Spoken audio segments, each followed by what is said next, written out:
চলুন শুরু করা যাক এক অবিশ্বাস্য রূপান্তরের গল্প দিয়ে। কিভাবে একজন মানুষ শুধুমাত্র নিজের বিশ্বাসের জোরে একটা সাধারণ শহরকে এক বিশাল আধ্যাত্মিক আন্দোলনের রাজধানীতে পরিণত করেছিলেন। আজ আমরা সেই যাত্রার গভীরে যাব। গল্পের শুরুটা কিন্তু খুব নাটকীয় একটা আত্মত্যাগের মধ্যে দিয়ে। নবদ্বীপের বিশ্বম্ভর পরিচয়টা পুরোপুরি মুছে ফেলে জন্ম নিচ্ছে এক নতুন মিশন, এক নতুন উদ্দেশ্য। তো আজকের আলোচনার মূল প্রশ্ন এটাই যে মানুষটা নিজের সবকিছু ছেড়ে দিলেন, তিনি কিভাবে একটা ক্ষমতাশালী শহরের সবচেয়ে গুরুত্বপূর্ণ চরিত্র হয়ে উঠলেন।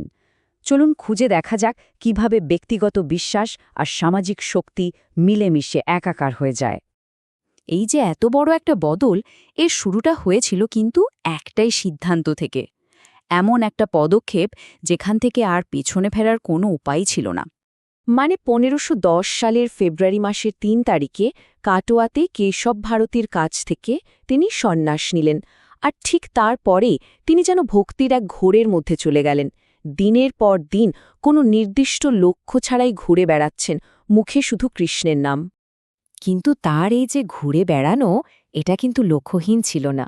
একটা মানবিক অনুরোধ, হ্যাঁ, একটা মানবিক অনুরোধই তার জীবনের গতিপথটা চিরদিনের জন্য ঠিক করে দিয়েছিল। এই টাইমলাইনটা একবার দেখুন, কি অবিশ্বাস্য গতি! ফেব্রুয়ারিতে সন্ন্যাস, সেই মাসে পুরীকে বেছে নেওয়া, মার্চে পুরী পৌঁছানো, আর এপ্রিলেই দক্ষিণ ভারত যাত্রা। মানে মাত্র ২-৩ মাসের মধ্যে পুরো প্রেক্ষাপটটাই বদলে গেল। এই গতি আসলে তার সংকল্পের দৃঢ়তা দেখিয়ে দেয়। তাহলে ব্যাপারটা দাঁড়ালো যে পুরীতে যাওয়ার সিদ্ধান্তটা শুধু আধ্যাত্মিক ছিল না, এর পেছনে ছিল মায়ের প্রতি তার গভীর শ্রদ্ধা আর ভালোবাসার একটা সম্পর্ক। তিনি এমন একটা জায়গা বেছে নিলেন যেখানে বাংলা থেকে ভক্তরা সহজেই যাতায়াত করতে পারবে। পুরীতে তো তিনি পৌঁছালেন, কিন্তু সেখানে গিয়ে তিনি শুধু একজন সাধারণ সন্ন্যাসী হয়ে থাকলেন না। এসেই তাকে মুখোমুখি হতে হল শহরের সবথেকে ক্ষমতাশালী দুই ব্যক্তির, একদিকে সেখানকার সবচেয়ে বড় পণ্ডিত আর অন্যদিকে স্বয়ং রাজা। ঘটনাটা খুব ইন্টারেস্টিং। মন্দিরে জগন্নাথ দেবকে দেখেই চৈতন্য সমাধিস্থ হয়ে পড়লেন, আর এই দৃশ্যটাই চোখ টানল সার্বভৌম ভট্টাচার্যের। তিনি তখন পুরীর, বলা যায়, গোটা ভারতের অন্যতম শ্রেষ্ঠ বেদান্ত পণ্ডিত। তার কাছে ভক্তি নয়, জ্ঞানই ছিল আসল। এরপর যা হলো তা এক কথায় অভাবনীয়। সার্বভৌম টানা ৭ দিন চৈতন্যকে বেদান্ত বোঝালেন, আর চৈতন্য একদম চুপ করে শুধু শুনলেন। কিন্তু ৮ দিনের মাথায় চৈতন্য যখন মুখ খুললেন আর সূত্রগুলোর এক নতুন ভক্তমূলক ব্যাখ্যা দিলেন, ব্যাস, সেই মহাপণ্ডিত সার্বভৌম ভট্টাচার্য নিজেই তার শিষ্যত্ব গ্রহণ করলেন। ক্ষমতার কি অসাধারণ একটা পালাবদল, তাই না? এই একটা ঘটনাতেই পুরো ছবিটা পাল্টে গেল। যে তরুণ সন্ন্যাসীকে সবাই ভাবছিল শুধু আবেগপ্রবণ, তিনিই হয়ে উঠলেন এক প্রাজ্ঞ, শাস্ত্রজ্ঞানী ব্যক্তিত্ব। তার জ্ঞান ও পাণ্ডিত্য প্রাতিষ্ঠানিক স্বীকৃতি পেল। তো জ্ঞান জগতের পরীক্ষা তো হল, কিন্তু এর পরের চ্যালেঞ্জটা ছিল আরও বড়। শহরের রাজনৈতিক ক্ষমতার কেন্দ্রবিন্দু রাজা প্রতাপরুদ্রদেব, তিনি অধীর আগ্রহে দেখা করতে চাইছিলেন। এখানে চৈতন্যের নীতিটা খুব স্পষ্ট ছিল। রাজা হিসেবে যখন প্রতাপরুদ্র দেখা করতে চাইলেন, তিনি সরাসরি না করে দিলেন, কারণ একজন সন্ন্যাসীর জাগতিক ক্ষমতার সঙ্গে কোনো সম্পর্ক থাকতে পারে না। কিন্তু সেই একই রাজা যখন উৎসবের সময় একজন সাধারণ ভক্তের মতো এলেন, তখন আর কোনো বাধা রইল না। আর ঠিক এই কাজটাই, মানে রথযাত্রার সময় রাজা হয়েও সাধারণের মতো এসে ভাগবতের শ্লোক বলতে বলতে চৈতন্যের পা সেবা করা, এটাই দুজনের মিলনের রাস্তা খুলে দিয়েছিল। রাজা তার রাজপরিচয় ছেড়ে ভক্তের পরিচয় নিলেন, আর চৈতন্য তাকে আপন করে নিলেন।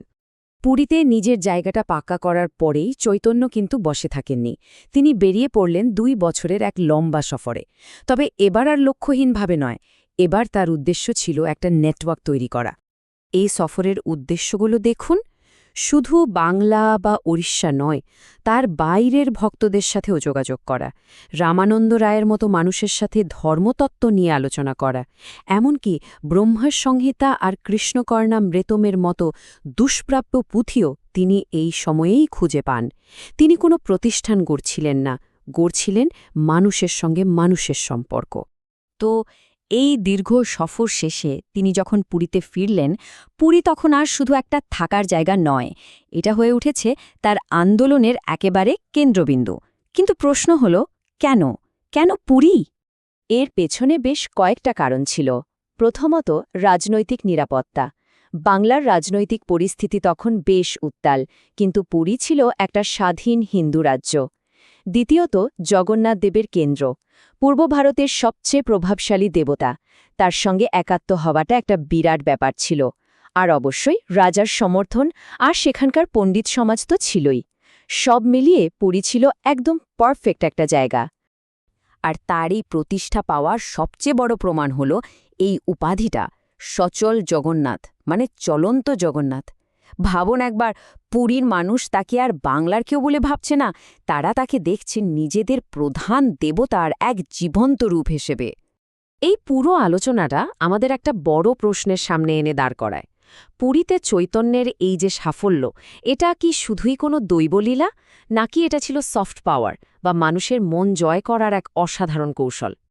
আগামী সপ্তাহে আমরা চৈতন্যের পুরীর জীবনের শেষ পর্যায় নিয়ে কথা বলবো, যা ছিল তীব্র ভক্তির এক সময়। আজকের এই আলোচনা নিয়ে আপনাদের কি মত আমাদের কমেন্ট সেকশনে অবশ্যই জানান। আমরা কিন্তু সব কমেন্ট পড়ি। আর এই 10 পর্বের সিরিজের পরের পর্বগুলো দেখতে চাইলে লাইক, শেয়ার আর সাবস্ক্রাইব করতে ভুলবেন না। আরও এমন আকর্ষণীয় বিশ্লেষণের জন্য আমাদের ইনস্টাগ্রাম ও ফেসবুকে ফলো করতে পারেন, আর আমাদের ওয়েবসাইটেও চোখ রাখতে পারেন। আমাদের সঙ্গে থাকার জন্য অনেক ধন্যবাদ।